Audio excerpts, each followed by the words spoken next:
When I got first the invitation to come here, the first words were Israel lobby. I said, wow, they invite me. AIPAC is inviting me.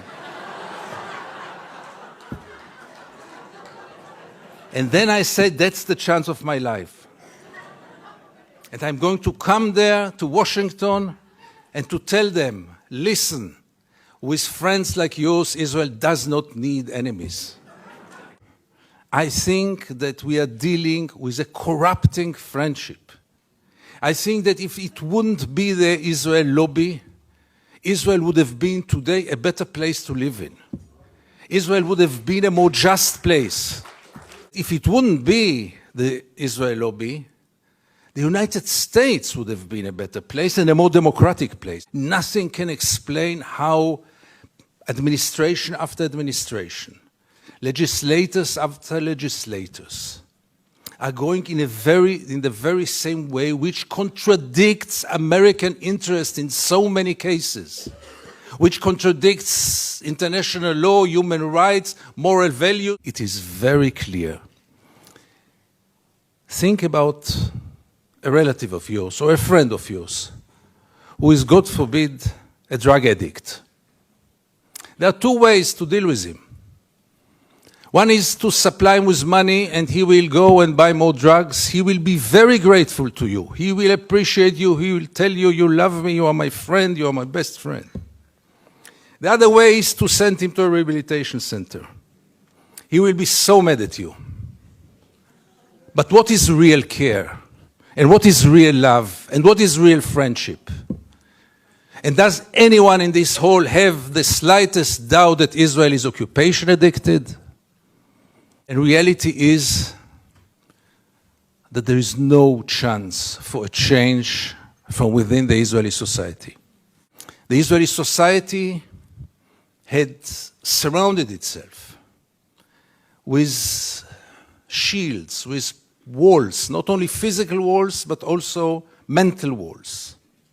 The only hope is for an international intervention from Washington, from the United States, from the EU, because the Israeli society is by far today too brainwashed. And Israel, let's face it, is a society which lives in denial, totally disconnected with reality. Would it be a private person? I would recommend either medications or hospitalization, because people who lose connection with reality might be very dangerous, either to themselves or to society. Three principles which enable us Israelis to live so easily with this brutal reality. A, most of the Israelis, if not all of them, deeply believe that we are the chosen people. And if we are the chosen people, we have the right to do whatever we want. B, there was never in history an occupation in which the occupier presented himself as the victim. Not only the victim, the only victim around. This also enables any Israeli to live in peace because we are the victims. The third set of values is the most dangerous one, and this is the systematic dehumanization of the Palestinians, which enable us Israelis to live in peace with everything, because if they are not human beings like us, then there is not really a question of human rights. Is it good for Israel? No, it's very corrupting. Because as long as the United States enable Israel to continue, why would Israelis go for a change? What incentive? Why would they bother? Gideon Levy is a columnist for the Israeli daily Haaretz and a member of its editorial board. Never was I so convinced that Israel and the United States are really sharing the same values. By the end of the day, we are dealing with two regimes which are very, very similar, with two regimes that have very little to do with democracy. By the late 80s, when I started to travel to the occupied territories as a journalist, when I realized that the biggest drama of Israel is taking place half an hour away from our homes, in our dark backyard, has almost no one to be interested in, all those crimes are taking place, and we Israelis, most of us, if not all of us, do not want to know, do not know, and above all, do not care. And it took me many, many years to understand how come. How come that this society lives for so many years with this drama in its backyard and feels so good about itself and has so little moral doubts, if at all? How is it possible?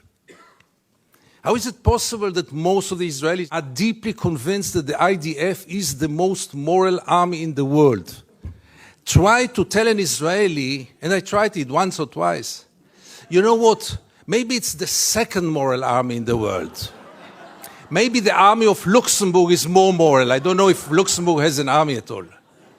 They will be deeply offended. How can you dare? How come that when this reality is taking place so close to our homes, how come that we live in peace with it, that we continue with it, that there is no resistance, almost nothing? Can it be only this small group, as powerful as it is? Is it the full explanation? And the Israeli society lost connection with reality. It lost connection with the reality in its backyard. It's totally lost connection with the international environment. Really to believe that 5 million Jews know better than 6 billion people of the world? Really believe that 5 million Jews will be able to continue to live on their sword forever? Is there one example in history in which any country lived on its sword forever? Empires? Really believing that in the 21st century it is acceptable to ignore the international law in such a way, to ignore the international institutions, and to rely only on the United States and Micronesia. Let's not forget this friend of Israel. And recently also Czech Republic. Thank you, Czech Republic. And Canada, your neighbor, obviously. So therefore it is so crucial to see any kind of change here in the United States. And we jump on any sign. When J Street was established, we say, yeah, here it comes. And it didn't come. When Obama was elected, I had tears in my eyes. I said, here it comes. And it didn't come. Because change will have to take place here. In Israel, it's a lost case. Forget about it. Dual strategy of Israel of being a victim on one hand and manipulating on the other hand. Benjamin Netanyahu came with the notion, all the Jews must come to Israel. It's the safest place for the Jews in the world. It's a shelter for the Jews in the world. Which is wrong, because Israel is today the most dangerous place on earth for Jews. But let's put it aside. It was only 24 hours later when he said Israel is an existential threat under the Iranian bomb. And I asked myself, how can you dare call Jews to come and to join this suicidal project when the Iranians are going to bomb us? But in Israel, everything goes, and both declarations were accepted as the only truth. If you scratch under the skin of almost every Israeli, almost no one will treat the Palestinians as equal human beings like us. I once wrote that we treat the Palestinians like animals, and I got so many protest letters from animal rights organizations, rightly so. How many Israelis did ever try for a moment to put themselves in the place of the Palestinians for a moment, for one day? And I want to give you two examples which will demonstrate it. Many years ago, I interviewed then candidate for Prime Minister, Ehud Barak. And I asked him a question which I try to ask in any occasion. Mr. Barak, what would have happened if you would have been born Palestinian? And Barak gave me then the only honest answer he could give me. He said I would have joined a terror organization. And it became a scandal. Because how can you dare to put Ehud Barak to think what would have happened if he would have become a Palestinian? And the second incident, briefly, Second Intifada, the city of Jenin, the most closed city in the West Bank, real total siege. I go out from Jenin, I come to the checkpoint, a Palestinian ambulance is parking there with the red lights. I stand after him, no cars can get out of Jenin in those days, no cars can get in, and I wait. The soldiers are playing backgammon in the tent. Usually I know myself, it's better that I don't get into a confrontation with the soldiers because it always ends up very badly. So I stayed in the car, but after 40 minutes I couldn't take it, and I went out to the car. From the car, I went first to the Palestinian ambulance driver and I asked him, what's going on?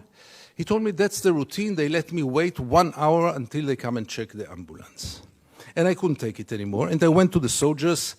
It became a confrontation, but the question that I asked them, which really brought them to direct their weapons toward me, was one. What would have happened if your father would have been lying in this ambulance? This freaked them out. They lost control. How can I dare to compare between their father and the Palestinian in the ambulance? And this set of beliefs that they are not human beings like us enable us Israelis to live in so much peace with those crimes, ongoing crime for so many years, with losing any kind of humanity, values. I heard today people talk about Jewish values.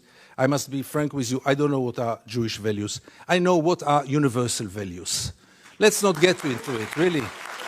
There are very clear universal values. And there is a very, very clear international law.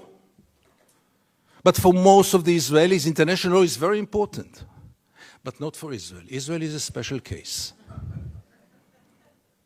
Why is it a special case? And again, you get with all those set of values, with this living in denial. And here I want to get back to the topic of our panel. Is it good for Israel? No, it's very corrupting. Because as long as the United States enable Israel to continue, obviously the Palestinians are the first and direct, unbelievable victim of it. What will Israel be after all those years? What is it already today? Where does it direct to? And things are getting worse and worse. And therefore I have so little hope about change from within the Israeli society. Because things, as you might know, are going more and more to the nationalistic, militaristic, religious direction, with very little hope that change will come from within. Why would Israelis go for a change? What incentive? Why would they bother? Life is so good. You should have seen Israel in the days when Gaza was bombed, when the beaches were crowded, the helicopters were passing on their way to bomb Gaza. The Israeli TV hardly showed photos from there. Newspapers hardly wrote anything. I wrote one article about the responsibility of the pilots, and I needed to use bodyguards to get out of my home after this. The problem was, by the way, that the bodyguards were settlers, and they argued with me all day long until I saw that I'm much more secure without the bodyguards rather than with them. Israel, which has 3 regimes today, maybe the only country, the only state in the world with 3 regimes, one for the Jews, one for the Arab citizens, and one an apartheid regime in the West Bank and Gaza, one of the most brutal and cruel tyrannies in the world. I realized last summer that it is a democracy for its Jewish citizens, but only if they think like the majority. Few of us, very few, much too few, but few of us are looking to the West, Europe, and then United States, with a great hope, because we lost hope in Israel.